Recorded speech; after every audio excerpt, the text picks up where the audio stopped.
સ્વજનો, મુરબ્બીઓ અને મિત્રો, આપણી પ્રિય કર્ણાવતી ક્લબની બોર્ડ ઓફ ડિરેક્ટર્સની આગામી ચૂંટણીઓના સંદર્ભમાં આજે આપની સાથે થોડીક વાત કરવી છે અને કર્ણાવતી ક્લબનું આખું વિકાસ યાત્રાનું ચિત્ર, એની અત્યાર સુધીની કાર્યવાહી અને શ્રી ગિરીશ દાણીના નેતૃત્વમાં ચાલી રહેલું કર્ણાવતી ક્લબનું વ્યવસ્થાપન તંત્ર, એની સચ્ચાઈ, બધું એકદમ નીરક્ષીર ન્યાયની માફક આપની સામે ઉઘાડું થશે.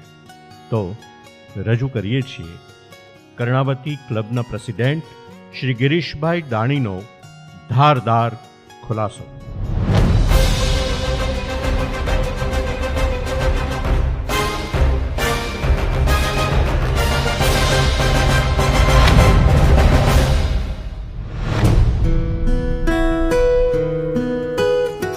હમણાં એ લોકો જે પાવર પેલેસ વાળા આવેદનપત્ર આપીને ગયા છે, એમાં લખ્યું છે કર્ણાવતી ક્લબના માથે 300 કરોડની તલવાર લટકી રહી છે.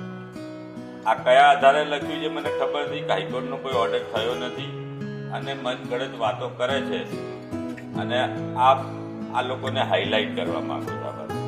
મારી ઉપર કોઈ 300 કરોડનો ઓર્ડર થયો નથી. જે કહે છે ગોલ્ડન ગ્લોરી 5 કરોડમાં બંધાયું છે અને એની એમ 18 કરોડની આવક થઈ ગઈ છે. હજુ સરકાર જોડે ઝઘડો ચાલુ છે કે 300 કરોડ રૂપિયા ભરવાના છે કે નહીં છે. તો હાઈકોર્ટે કે બધા ઓર્ડરો સ્કોચ કરેલા છે. એટલે આ લોકોને ગમે તેમ કહીને પાવર લેવા માટે વાતિયા મારે છે.